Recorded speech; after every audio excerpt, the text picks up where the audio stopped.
Shalom kekasih-kekasih Tuhan. Berjumpa lagi dalam kesempatan hari ini. Dimanapun ada saudara berada, biar kita tetap di dalam hadirat Tuhan dan penyertaan Tuhan, sehingga tidak ada alasan untuk kita tidak beribadah kepada Tuhan. Apapun keadaan kita hari-hari ini, biar kita tetap dekat dengan Tuhan, mengandalkan Tuhan dalam kehidupan kita, sebab kita percaya bahwa Bapa yang baik itu terus menyertai kehidupan kita. Mari kita bersatu dalam doa. Bapa yang baik, kami mengucap syukur Tuhan untuk penyertaan Tuhan, untuk kebaikan Tuhan yang begitu luar biasa dalam kehidupan kami, sehingga sampai hari ini Tuhan, kami masih diberikan kesempatan untuk mengabdi kepada Engkau, menikmati kebaikan dan anugerah-Mu dalam kehidupan kami. Di kehidupan kami Tuhan, kami bawa ke hadapan hadirat-Mu, sebab Engkaulah sumber kekuatan dan pengharapan dalam kehidupan kami Tuhan. Engkau segalanya bagi kami Tuhan.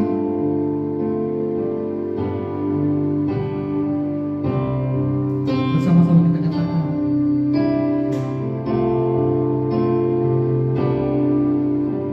Yesus, Kau sungguh baik. Yesus, nama-Mu indah. Yesus, ku cinta Kau selalu, ku tinggikan, ku agungkan selamanya. Ku mau memuji-Mu, ku selalu puji-Mu, ku mau menyembah-Mu, ku selalu sembah-Mu. Kau yang layak terima semua pujian, kemuliaan hanya bagi Tuhan. Mari kita ulangi pujian ini sebagai doa dan pengakuan kita di hadapan hadirat Tuhan, Bapa yang begitu sangat baik untuk saudara dan saya.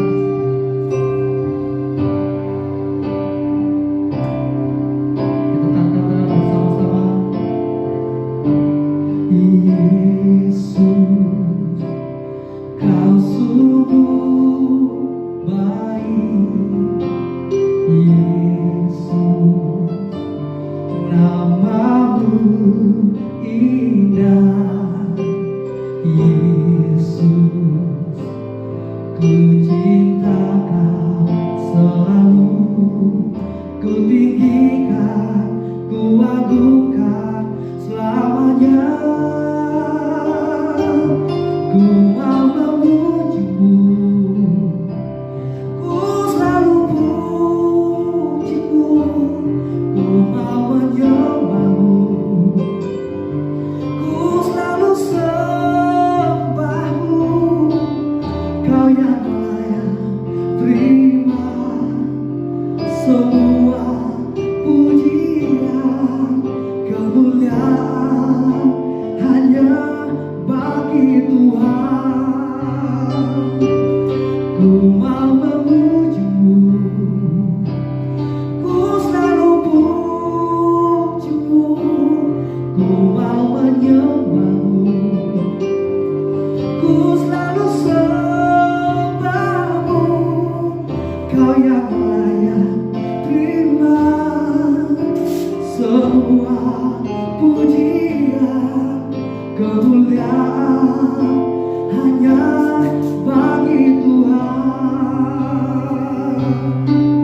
Kau yang layak terima semua pujian, kemuliaan hanya bagi Tuhan. Kau yang layak terima semua pujian, kemuliaan hanya bagi Tuhan. Kami sembah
yang layak terima semua pujian, kemuliaan hanya bagi Tuhan.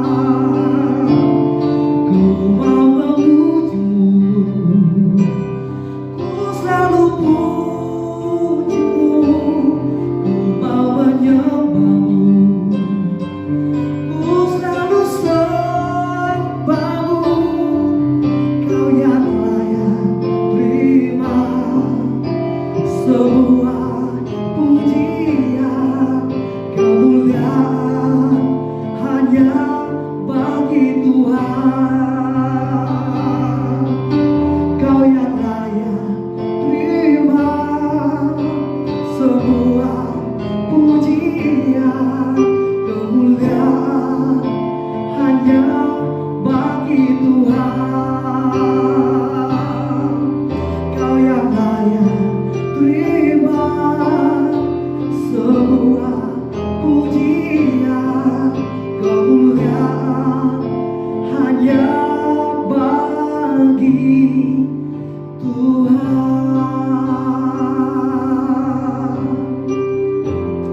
Bapa, kami mengucap syukur Tuhan untuk hadirat dan lawatan-Mu, untuk kebaikan dan penyertaan Tuhan hingga hari ini. Bapa, kami akan menerangkan firman-Mu, dan Engkau hadir di tengah kami Tuhan, mengurapi kami, sehingga kami boleh menangkap isi hati Tuhan, rema bagi setiap kami Tuhan, dan kehidupan kami boleh diberkati oleh Tuhan. Di dalam nama Tuhan Yesus, kami mengucap syukur. Haleluya. Amin. Selanjutnya saya serahkan kepada Bapak Gembala.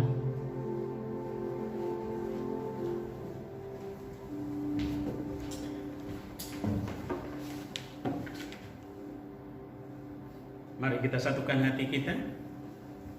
Bapa, di dalam nama Tuhan Yesus, terima kasih buat pagi hari yang indah ini Tuhan. Kalau kami boleh berkumpul melakukan ibadah online Tuhan, kiranya boleh Engkau berkati kami Tuhan. Biarlah firman-Mu pagi hari ini akan memberkati daripada jemaat-Mu di rumah ya Tuhan. Biarlah setiap kata dan kalimat yang datang dari mulut bibir hamba, kiranya datang dari hikmat daripada Tuhan, sehingga kami yang mendengarnya diberkati oleh Tuhan. Kini saatnya kami mau duduk diam di bawah kaki Tuhan untuk siap mendengar kebenaran firman Tuhan.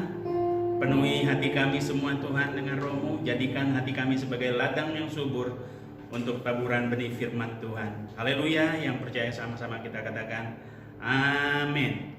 Shalom, selamat pagi kepada jemaat di rumah. Kembali kita melanjutkan ibadah online kita yang keempat hari ini. Apa kabar? Pasti luar biasa, karena penyertaan dan pemeliharaan Tuhan sungguh luar biasa kepada kita semua, khususnya kepada semua jemaat di rumah. Baiklah, pada pagi hari ini kita akan melanjutkan ibadah online kita dengan judul Hidup yang Kekal, yaitu bahasa dari teks aslinya adalah Zoe Aionios. Baiklah, kita akan baca dari kitab Lukas pasal yang ke-10 dan kita lanjutkan dengan Matius 19 ayat yang ke-16 sampai ayat yang ke-22.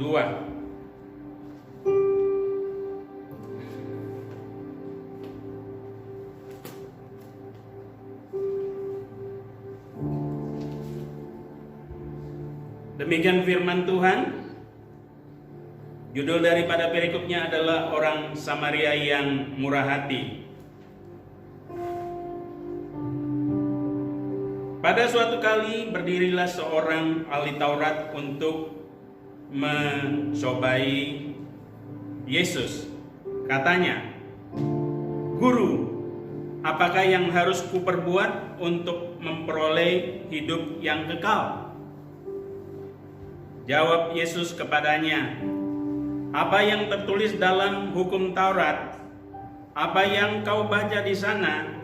Jawab orang itu, "Kasihilah Tuhan Allahmu dengan segenap hatimu, dan dengan segenap jiwamu, dan dengan segenap kekuatan, dan dengan segenap akal budimu. Dan kasihilah sesamamu manusia seperti dirimu sendiri. Kata Yesus kepadanya, jawabmu itu benar, perbuatlah demikian, maka engkau akan hidup.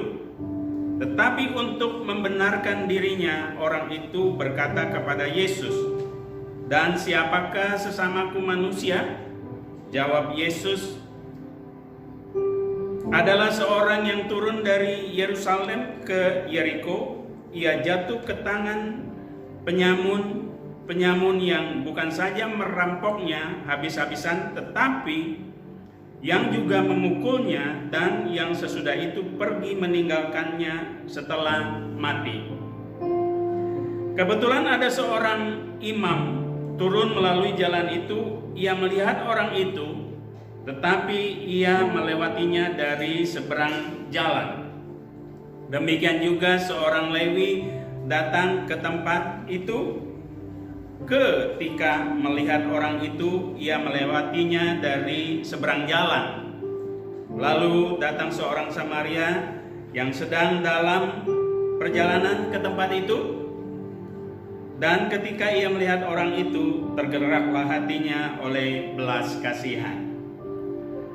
Ia pergi kepadanya lalu membalut lukanya. Sesudah ia menyiraminya dengan minyak dan anggur.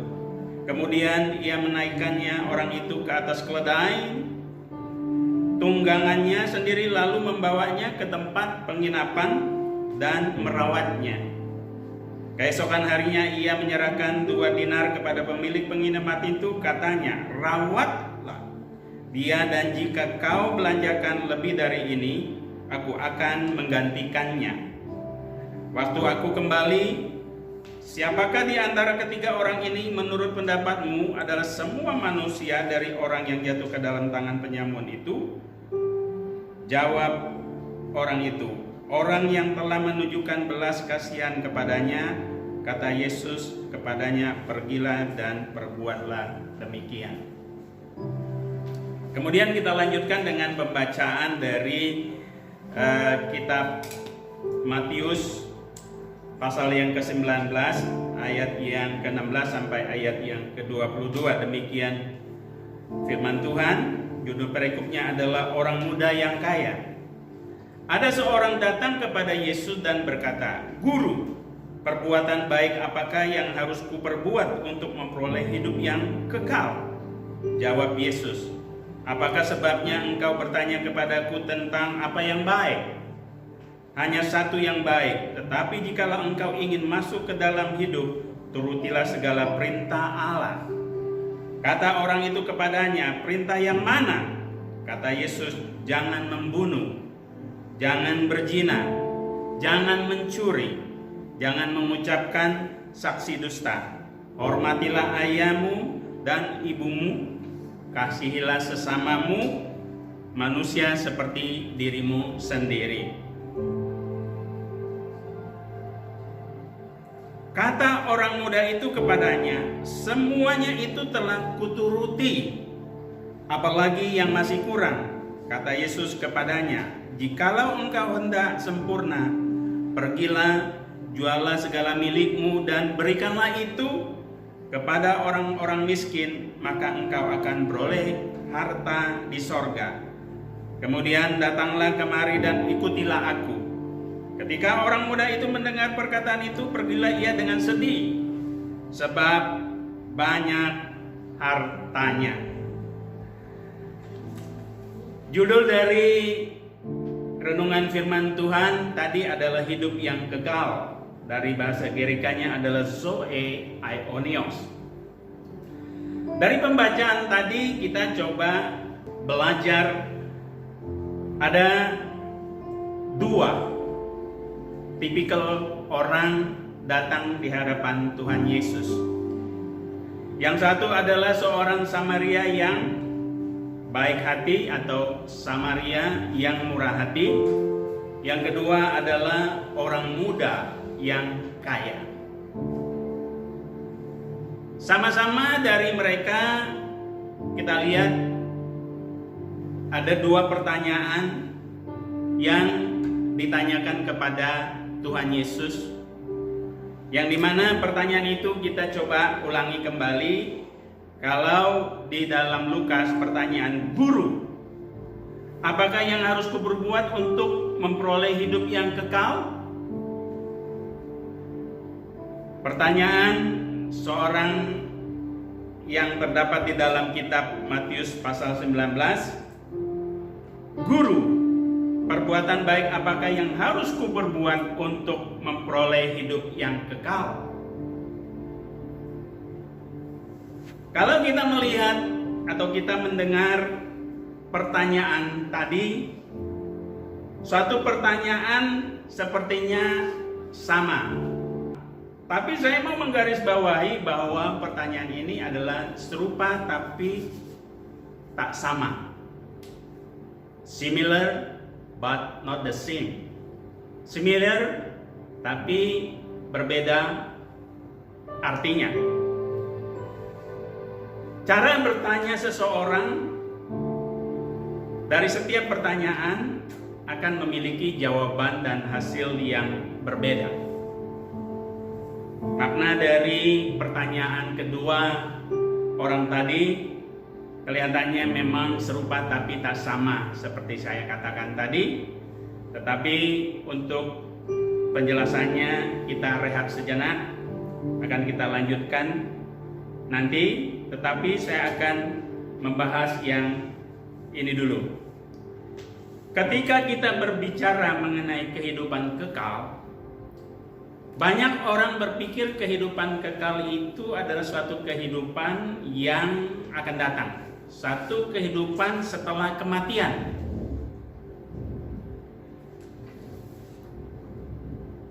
Tetapi kalau kita belajar dari apa yang kita baca di dalam kitab Lukas dan kitab Matius tadi, bahwa kata kehidupan kekal dari bahasa Yunaninya atau teks aslinya adalah zoe aionios. Yang kita tahu bahwa zoe itu artinya sebuah kualitas hidup, quality of life, hidup yang berkualitas, yang memberi penekanan kepada kualitas moral. Moral itu adalah sesuatu yang bersumber dari hati nurani untuk membimbing perilaku dan pola pikir kita sehingga kita mempunyai sikap empati atau belas kasihan untuk melayani sesama. Jadi kata moral itu adalah bersumber dari hati nurani yang membimbing kita punya perilaku, karakter kita untuk memiliki empati, toleransi, belas kasihan untuk melayani sesama kita. Yang kita lihat tadi dari atau kita baca dari pembahasan bagaimana Tuhan Yesus memberikan pengajaran kepada orang Samaria yang baik hati kepada seorang yang muda yang kaya. Sedangkan kata aionios artinya tidak ada awal, tidak ada yang akhir. Aionios bukan bicara kehidupan yang akan datang, tetapi aionios berbicara kehidupan sekarang ini juga. Satu kehidupan yang sedang berlangsung. Banyak orang mengaku beriman, mulut bibirnya hanya pandai berteriak Tuhan, Tuhan, Tuhan. Tetapi mereka tidak melakukan kehendak Tuhan. Nah, orang golongan ini tidak akan pernah menerima atau beroleh hidup yang kekal. Orang golongan ini tidak akan pernah beroleh zoe aionios. Dan bahkan orang golongan ini tidak pernah dikenal Tuhan. Tuhan tidak pernah mengenal orang yang mengaku dirinya beriman, yang hanya berteriak Tuhan, Tuhan tetapi tidak melakukan kehendak Bapa. Orang seperti ini bahkan diusir oleh Tuhan. Hanya engkau pembuat kejahatan. Dalam versi King James-nya, "Go away from me, you are evildoers." Orang seperti ini adalah hidupnya tidak berkualitas. Orang seperti ini hidupnya tidak berkualitas, hidup dalam kemunafikan. Hanya cari popularitas. Walaupun dia melayani, punya iman, tetapi perilakunya tidak selaras dengan keinginan Tuhan. Mari kita baca di dalam kitab Matius pasal yang ke-7 ayat 21 dan 23. Nah, firman Tuhan ini sering kita dengar, bahkan sering kita baca berulang-ulang. Oleh karena itu Pak Gembala akan mengulanginya kembali. "Bukan setiap orang yang berseru kepadaku, Tuhan, Tuhan, akan masuk ke dalam kerajaan sorga, melainkan dia yang melakukan kehendak Bapa-Ku yang di sorga. Pada hari terakhir banyak orang akan berteriak atau berseru kepadaku, Tuhan, Tuhan, bukankah kami bermuat demi namamu dan mengusir setan demi namamu dan mengadakan banyak mujizat demi namamu juga? Pada waktu itu aku akan berterus terang kepada mereka dan berkata, aku tidak pernah mengenal kamu, enyalah daripadaku, kamu sekalian pembuat kejahatan." Untuk memperoleh hidup yang kekal, untuk memperoleh Zoe Aionios, kita harus melakukan apa yang diajarkan Tuhan Yesus melalui pembacaan firman Tuhan di Lukas 10 dan Matius pasal yang ke-19. Untuk memperoleh hidup yang kekal, pertama kali kita harus lakukan adalah mengasihi Tuhan. Dalam Lukas pasal 10 27 dikatakan, jawab orang itu, kasihilah Tuhan Allahmu dengan segenap hatimu dan dengan segenap jiwamu dan dengan segenap kekuatanmu dan dengan segenap akal budimu, dan kasihilah sesama manusia seperti dirimu sendiri. Untuk dapat memperoleh kehidupan kekal, tidak cukup kita hanya beriman kepada Tuhan, tapi kita harus melakukan firman Tuhan, yaitu mengasihi Tuhan dengan segenap hatimu, dengan segenap jiwamu, dengan segenap kekuatanmu. Itulah yang dikatakan firman Tuhan yang dipahami oleh ahli Taurat yang bertanya tadi. Untuk memperoleh hidup yang kekal dikatakan jawabnya, kasihilah Tuhan Allahmu. Mengasihi Tuhan artinya kita menuruti segala perintah Tuhan. Kita menghormati Tuhan, memberikan tempat yang tinggi, yang agung kepada Tuhan, dan segala perintah-perintahnya kita belajar untuk melakukannya. Ini adalah bagian dari mengasihi Tuhan. Untuk memperoleh kehidupan yang kekal, tidaklah cukup beriman. Kita memang harus beriman, tapi kita juga beriman harus melakukan sesuai dengan apa yang kita imani, yaitu kita percaya kepada Tuhan Yesus adalah anak Allah. Segala teladan kehidupan yang telah diberikan kepada kita hendak kita turuti, hendak kita jalani. Ini bagian dari kita mengasihi Tuhan. Karena sebuah keselamatan atau kehidupan kekal tidaklah cukup hanya kita dapat memperolehnya karena iman percaya saja, tetapi kita juga harus belajar untuk melakukan keinginan dan kehendak Tuhan. Yang kedua adalah mengasihi sesama. Kehidupan kekal hanya bisa diperoleh kalau kita belajar untuk melakukan perintah-perintah Tuhan, melakukan apa yang difirmankan Tuhan. Kita baca di dalam Lukas pasal yang ke-10 ayat yang ke-30, jawab Yesus. Adalah seorang yang turun dari Yerusalem ke Yeriko. Ia jatuh ke tangan penyamun yang bukan saja merampoknya habis-habisan, tetapi juga memukulnya, dan sesudah itu pergi meninggalkannya setengah mati. Ayat berikutnya, lalu datang seorang Samaria yang sedang dalam perjalanan ke tempat itu, dan ketika ia melihat orang itu, tergeraklah hatinya oleh belas kasihan. Ia pergi kepadanya lalu membalut lukanya.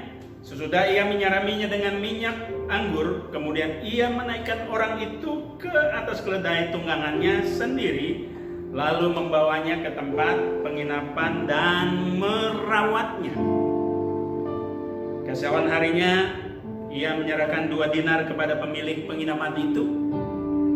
Katanya, rawatlah dia, dan jika kau belanjakan lebih dari ini, aku akan menggantinya waktu aku kembali.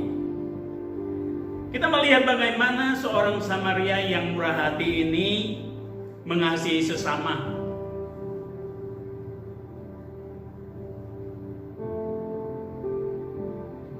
Yang mempunyai kualitas hidup, yang mempunyai zoe, quality of life, yang memberikan penekanan kepada kualitas moral. Yang saya katakan tadi, moral itu adalah datang dari hati nurani yang membimbing perilaku kita, pola pikir kita untuk memperoleh empati, toleransi, belas kasihan dalam melayani sesama. Beda dengan orang yang kaya, dia hanya melakukan keagamawiannya. Dia melakukan segala perintah hukum Taurat. Bahkan dia berani mengatakannya di depan Tuhan.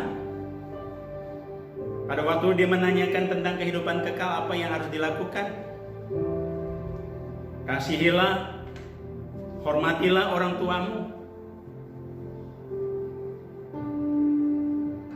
Kasihilah sesamamu. Pada waktu mengatakan kasih sesamamu, dia mulai bertanya, siapa itu sesama? Tapi orang muda yang kaya ini, dia hanya hidup dengan pola pikir dia saja. Dia hidup asal rajin datang ke gereja, dia rajin beribadah, dia melakukan dan coba mengikuti apa yang dikatakan, hormatilah orang tuamu, hormatilah ibumu. Dia pasti lakukan. Tetapi pada waktu kasihilah sesamamu, dia tahu dia belum melakukannya. Makanya dipertanya, siapa sesamamu? Nah, di sini Tuhan Yesus memberikan penekanan. Bagaimana seorang yang jatuh sakit karena perampokan, karena penganiayaan, bagaimana dia melihat, dia membeberkan sifat perilaku orang-orang yang mengaku dirinya imam, tetapi tidak menunjukkan belas kasihan. Tapi seorang Samaria yang murah hati menunjukkan empati, belas kasihan, toleransinya untuk membantu sesama. Orang seperti inilah yang meraih kehidupan kekal. Orang seperti ini yang akan dianugerahkan keselamatan dalam hidupnya. Setelah menerima keselamatan, dia melakukan apa yang ada, apa yang diajarkan di dalam keselamatan itu sendiri, sehingga dia hidup di dalam keselamatan itu. Tomoproizo aionios. Yang ketiga adalah menuruti segala perintah Allah. Nah, perintah Allah ini adalah kita bisa baca di dalam kitab Matius 19. Ada seorang datang kepada Yesus dan berkata, "Guru, perbuatan baik apakah yang harus kuperbuat untuk memperoleh hidup yang kekal? Jawab Yesus, apakah sebabnya engkau bertanya kepadaku tentang yang baik? Hanya satu yang baik. Tetapi jikalau engkau ingin masuk ke dalam hidup, engkau ingin masuk ke dalam Zoe, turutilah segala perintah Allah. Perintah yang mana? Orang ini coba bertanya perintah yang mana kepada Tuhan Yesus. Di saat dikatakan perintah yang mana? Jangan membunuh, jangan berzina, jangan mencuri, jangan mengucapkan saksi dusta. Hormatilah ayahmu dan ibumu dan kasihlah sesamamu manusia seperti dirimu sendiri. Nah, pada waktu bicara mengenai kasihilah sesamamu, orang kaya tidak melakukannya. Tuhan Yesus katakan, kalau kau hendak sempurna, jual harta milikmu dan bagikan kepada orang-orang miskin. Kemudian datang kepadaku dan ikutlah aku. Tapi orang yang kaya ini pergi meninggalkan Tuhan. Dia bertanya,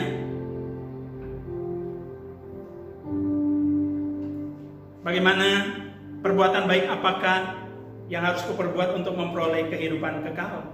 Perbuatan baik apakah harus kuperbuat untuk memperoleh Zoe Aionios? Setelah dikasih penjelasan, diajarin Tuhan Yesus, dia tidak melakukannya, malah lari meninggalkan Tuhan. Beda dengan orang Samaria yang baik hati.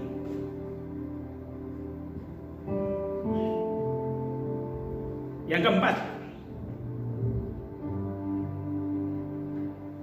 berjalan bersama Tuhan. Matius 19 ayat 21.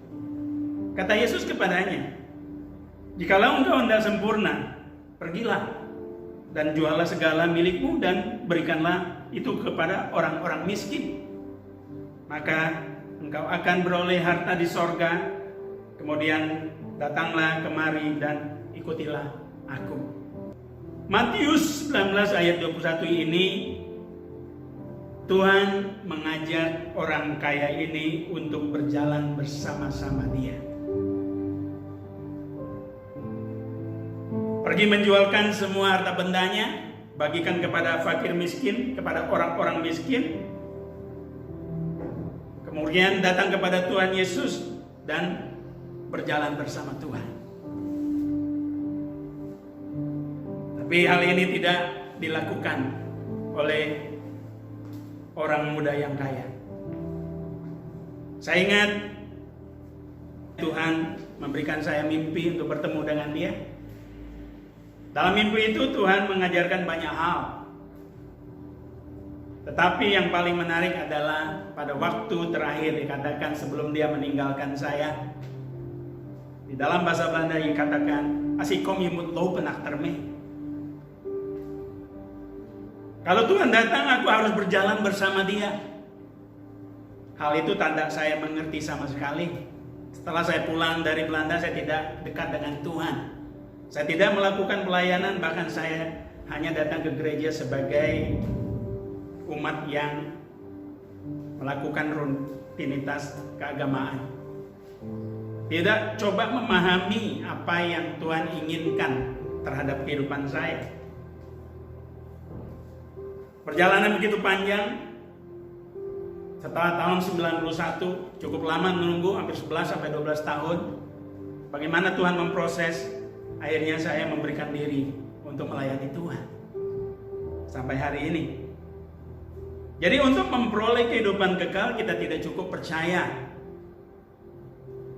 tidak cukup hanya memiliki iman, karena kita percaya bahwa keselamatan kehidupan kekal itu adalah sebuah kasih karunia Tuhan. Oleh karena kasih karunia itu kita tidak boleh sia-siakan, kita harus hidup, kita harus melakukan apa yang diperintahkan Tuhan. Beda apa yang dipahami oleh orang yang kaya. Dia banyak harta, tetapi dia tidak mempunyai kualitas hidup seperti yang dimiliki oleh orang Samaria yang baik hati. Dia tidak mempunyai kualitas moral yang dikehendaki Tuhan. Dia tidak mempunyai rasa empati, toleransi, belas kasihan untuk membantu sesama. Dia hanya memikirkan diri sendiri. Demikianlah firman Tuhan. Semoga kebenaran firman Tuhan hari ini yang singkat dapat memberkati kita semua, sehingga firman Tuhan ini akan menjadi rema dalam kehidupan jemaat di rumah, kehidupan saya, kehidupan kita semua. Tuhan Yesus memberkati. Dengan demikian firman Tuhan telah selesai. Biarlah kiranya firman Tuhan tadi bisa memberkati kita semua. Biarlah kebenaran firman itu boleh merema dalam kehidupan kita. Ada hal yang kurang, biarlah Roh Kudus akan menyempurnakan di setiap hati kita. Baiklah, mari kita berdoa. Bapa, di dalam nama Tuhan Yesus, terima kasih atas segala berkat yang telah Tuhan berikan melalui kebenaran firman Tuhan. Biarlah kebenaran itu sungguh datang daripada hikmat Tuhan yang memberkati jemaat di rumah dan kami semua yang ada di gereja ini, ya Tuhan. Ampuni hamba sekiranya mengambil atau mencuri kemuliaan-Mu, tetapi biar nama Tuhan saja yang dipermuliaan, ditinggikan. Ada hal yang kurang, biar kiranya sempurnakan Tuhan firman Tuhan, benih firman Tuhan itu, sehingga boleh jatuh di setiap ladang hati umat-Mu, bertumbuh dan berakar dan berbuah lebat. Di dalam nama Tuhan Yesus kami mengucap syukur dan berterima kasih. Haleluya. Yang percaya sama-sama kita katakan amin. Mari kita angkat satu pujian, yaitu hidup adalah kesempatan.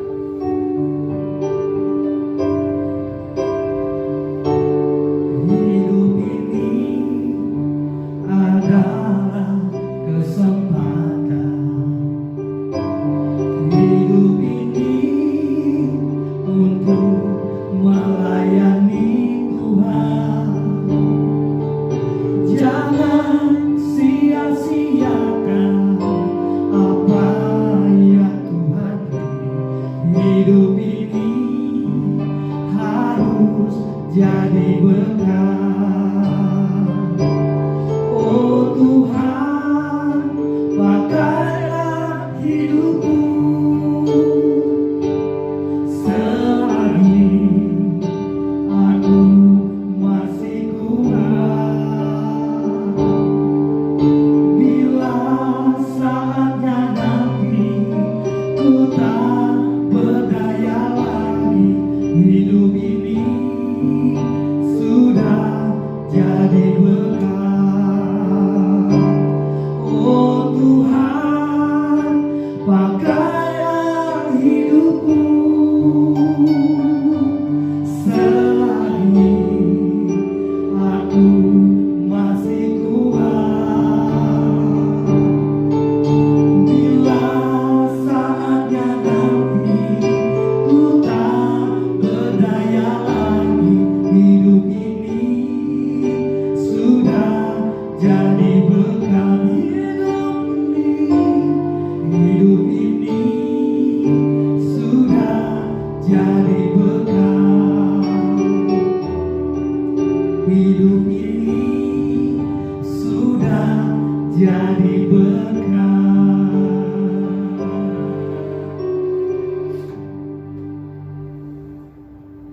Dengan demikian ibadah telah selesai. Saya mengucap syukur bahwa jemaat di rumah dengan setia tetap beribadah secara online, dan saya tetap rindu untuk selalu bertemu dengan jemaat walaupun dalam keadaan jarak jauh. Baiklah, sebelum kita mengakhiri ibadah kita, saya akan mengajak kita untuk doa berkat. Mari kita arahkan hati kita. Semua jemaat yang ada di rumah, arahkan hatimu kepada Tuhan. Bapa, di dalam nama Tuhan Yesus, terima kasih buat pagi hari yang indah ini. Kalau kami telah selesai mendengar kebenaran firman-Mu, ya Tuhan, kami sungguh percaya Kau akan membuka tingkap-tingkap langit untuk mencurahkan berkat-berkat surgawi kepada umat-Mu di tempat, bahkan umat-Mu berada di rumah. Kasih karunia pemeliharaan yang sempurna biarlah selalu ada kepada mereka, sehingga mereka selalu aman dalam perlindungan Tuhan. Mereka aman dalam COVID-19. Biarlah COVID-19 ini segera berakhir Tuhan di negara Indonesia ini, sehingga kami dapat melakukan kegiatan kami kembali, untuk bekerja kembali ya Tuhan, sebagaimana kami lakukan setiap hari. Biarlah kasih anugerah Tuhan selalu menyertai kami, perlindungan yang sempurna selalu menangani kehidupan kami, mulai pagi hari ini sampai kedatangan Yesus kali yang kedua. Haleluya, yang percaya sama-sama kita katakan amin. Terima kasih. Dengan demikian firman Tuhan telah selesai, ibadah telah selesai. Sampai bertemu kembali di minggu yang akan datang. Shalom.